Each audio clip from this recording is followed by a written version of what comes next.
Hello, I'm Al, the elephant. I am traveling the world on a cruise ship. Elephants never forget, and I'm going to go on an unforgettable journey with you. Today, I'm taking a tour along the Boston Freedom Trail. We started in a park in Boston. It is called Boston Commons in Boston, where, a long time ago, they used to do hangings. It's a historic place with a park now, so it's not used for that anymore. This was back when England owned the land before it turned into the United States of America. King George III became the king and had to handle a war known as the 7 Years' War. But guess what? Even though it was called the 7 Years' War, it lasted for 9 years. Thomas Hutchison was a person who lived a long time ago. He was like a boss in a place called Massachusetts. Some people didn't like the things he did, and it made them very upset. This eventually led to a big fight called the American Revolution. The giant roof in Boston, called the Massachusetts State House Dome, has been painted different colors a bunch of times. But later, in 1997, they made it golden again with real gold.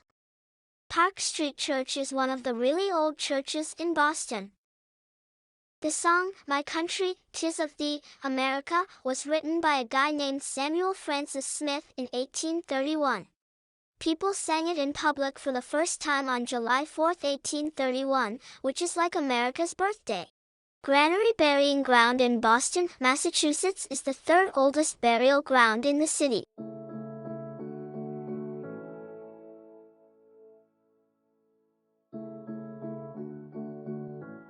Some notable burials at Granary Burying Ground include Paul Revere, Samuel Adams, John Hancock, and victims of the Boston Massacre. Charles Dickens read A Christmas Carol at the Tremont Temple on his first U.S. tour in 1867-68.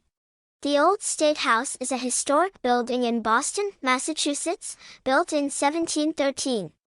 It served as the seat of the Massachusetts General Court until 1798.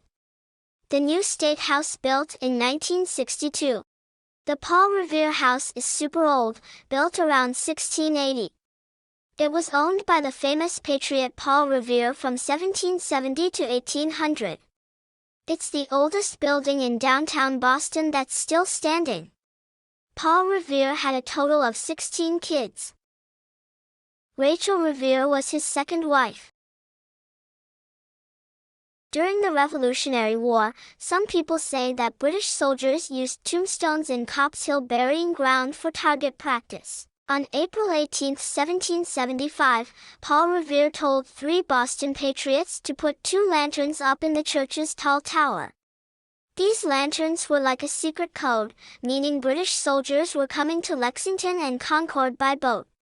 This warned the militias in Charlestown that a big fight was about to start, and that's how the American Revolution began. See you on my next adventure.